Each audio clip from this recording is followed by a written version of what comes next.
खबरदार अगर तू दरवाजे से निकली, आला हजरत इमाम अहले सुन्नत मुजद्दिद दीन व मिल्लत मेरे आला हजरत से किसी ने पूछा था कि हजरत जी बीबी नात पढ़ सकती है?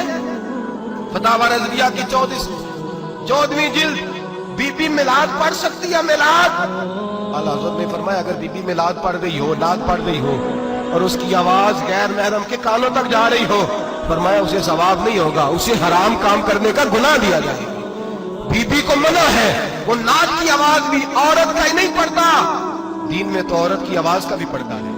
दीन में तो औरत की हजरत सैयदा ज़ैनब, हजरत फातिमा की वो लख्ते जिगर जो मैदान करबला में इमाम हुसैन बराबर की शरीक रही सैयदना इमाम हुसैन के साथ। याह्या बिन मोइन कहते हैं मैं 15 साल तक हजरत ज़ैनब का पड़ोसी रहा हूं। 15 साल, घर बराबर होता है ना, बंदा बीबी देख ही लेता है।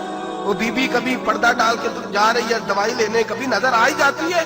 कहते 15 साल में सैयदा फातिमा की बेटी का पड़ोसी रहा हूं, मैंने कभी बुरके में छुपी हुई ज़ैनब भी नहीं देखी, बुरके में छुपी हुई ज़ैनब भी कभी नहीं देखी।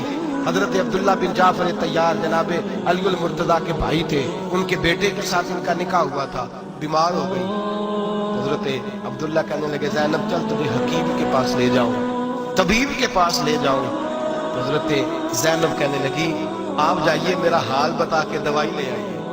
तो हजरत अब्दुल्ला जाफर तैयार कहने लगे शरीयत में गुंजाइश है डॉक्टर के पास जाने, हकीम के पास जाने की गुंजाइश है, तो चलती क्यों नहीं? तो हजरत ज़ैनब कहने लगी शरीयत में गुंजाइश तो है, पर अब्दुल्ला मेरी मजबूरी ये है कि मैं फातिमा की बेटी हूँ। शरीयत में गुंजाइश तो है पर मेरी मजबूरी ये है कि मैं हुसैन की बहन हूँ। शरीयत में गुंजाइश है पर मैं हसन की बहन हूँ।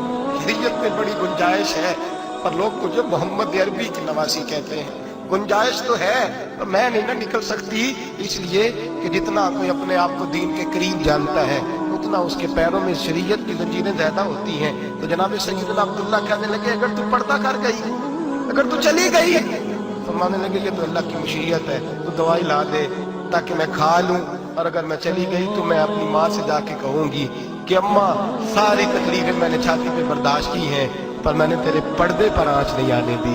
मेरे भाई ये उसवा नूर है, ये उसवा हसना है, ये हमें सिखाया जा रहा है। मेरे हबीब करीम की बीवियों का ये हाल था, बीवियों का अपने घर के आंगन में हजरत आयशा सिद्दीका, हजरत सौदा जनाब हफ्सा अपने सेन में जब बैठती थी ना तो दीवार की तरफ मुंह करके बैठती थी, दीवार के साथ लग के दीवार की तरफ।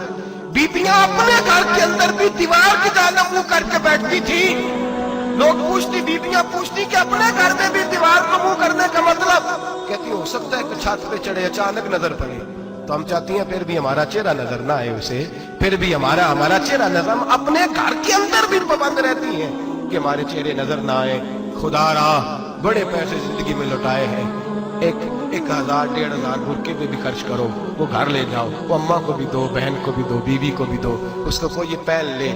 इसलिए कि जब तो हजरत फातिमा के तरीके का पर्दा करेगी तो तेरे आंगन में सैयदा ज़ैनब की तरह की बेटियां पैदा होंगी, वो उस सुन्नत पे चलने वाली बेटियां तेरे आंगन में आएंगी। खुदारा मेरे भाई आज ये नियत करो, ये इरादा करो और अपने घरों को पर्दे का पाबंद बनाओ। अगर एक बेटी पर्दादार हो गई तो कई खानदान पर्दादार हो जाएंगे, अगर एक बेटी पर्दादार हो गई तो कई घराने संवरेंगे, कई जगह पे नूर फैलेगा। ऐ अर्श के मालिक, ऐ मेरे महबूब के खुदा, तुझे वास्ता है मेरे महबूब की बीवियों का और तुझे सदका हुजूर की शहजादियों का।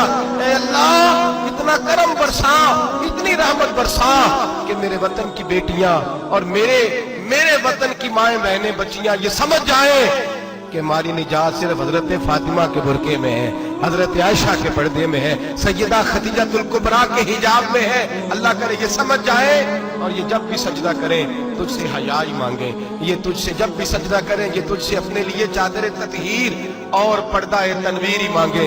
अल्लाह करे मुझ बेअमल की मुंह से निकले हुए लफ्ज किसी के दिल में तासीर बन के उतरे और फिर दुनिया के अंदर ये रिवाज आम हो कि हर कोई पर्दा करे, हर कोई बापर्दा हो जाए। ऐ अल्लाह तू तासीर नाजिल फरमा, ऐ अल्लाह तू अमल की दौलत नाजिल फरमा, ऐ अल्लाह हमारी बेटियों को इज्जत की चादर अता फरमा, हमेशा मिदहत खैरुल आनाम में गुजरे।